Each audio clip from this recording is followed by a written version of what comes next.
जी को बोला या सागर साहब ने भी बोला था कि हम एक स्टूल रख देते हैं और उसको कट करके लेते हैं, उन्होंने मना किया।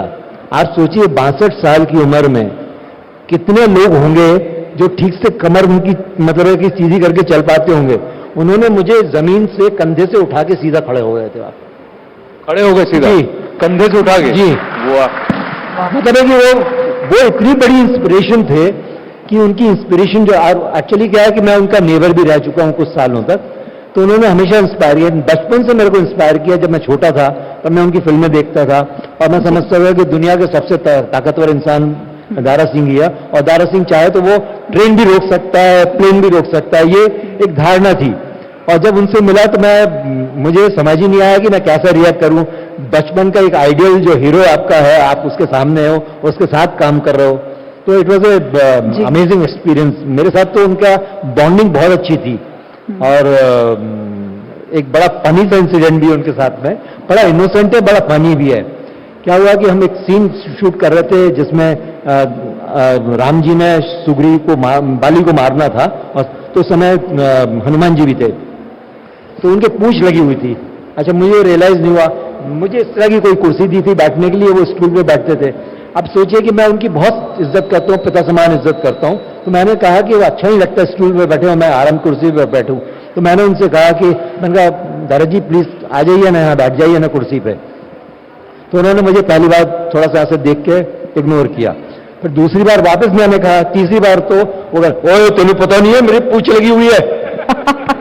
मैं बैठ नहीं सकता कुर्सी पे। इस तरह करके वो थोड़ा सा मतलब है कि, और मैंने जेन्युइनली रियलाइज नहीं किया कि पूंछ की वजह से कुर्सी पे नहीं बैठ सकते हो। तो ऐसे बड़े इंटरेस्टिंग इंसिडेंट है उनके साथ में। और पर hats off to that man कि आप सोचिए कि जो इतना शरीर मजबूत और इतना मतलब है कि वर्जिश करने वाला और पूरी जिंदगी उस तरह करने वाला, 8-8 घंटे 10-10 घंटे कुछ नहीं खाते थे मुंह लगने के बाद में। आप सोचिए कैसे रहते होंगे वो जी। बड़ा डेडिकेशन था उनमें। आप सबका बहुत सारा डेडिकेशन दिखा है। आस्था, इससे पहले कि हम वाइंड अप करें, एक प्रश्न है कि रामायण के बाद भी आप लोग जुड़े हुए हैं? बहुत ज्यादा, सगे भाइयों की तरह। रामायण हमें सिखाती क्या है? रामायण हमें सिखाती है रिश्ते जी।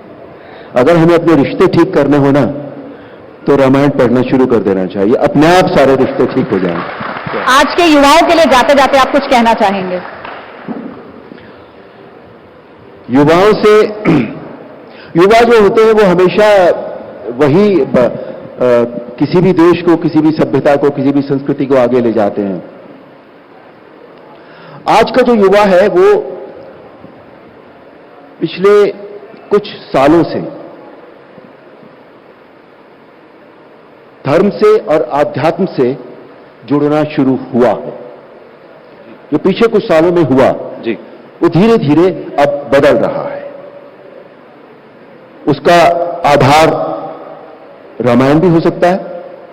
वो मुझे इसलिए लगता है कि कोविड में रामायण जब रिलीज टेलीकास्ट हुई थी, उसके बाद से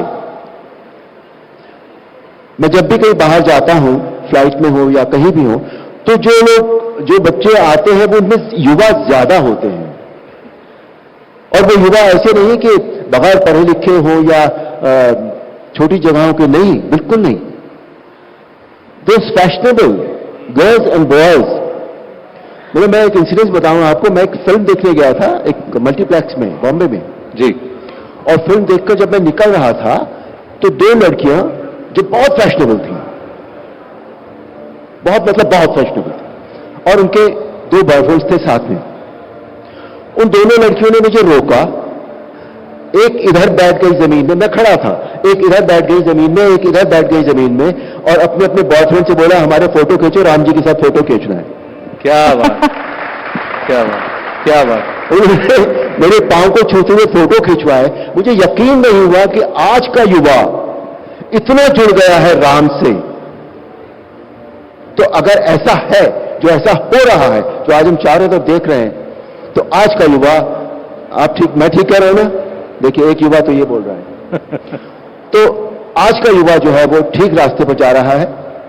अध्यात्म और धर्म बहुत जरूरी होता है किसी बात के लिए, लेकिन एट द सेम टाइम जो आज हमारे देश में साइंटिफिकली हो रहा है या डिजिटली हो रहा है, जो हमारे देश ने प्रगति की है, जी अगेन बात फिर वही आ जाएगी, मोदी जी पर आकर रुकेगी या योगी जी पर आकर रुकेगी। तो उन लोगों ने जो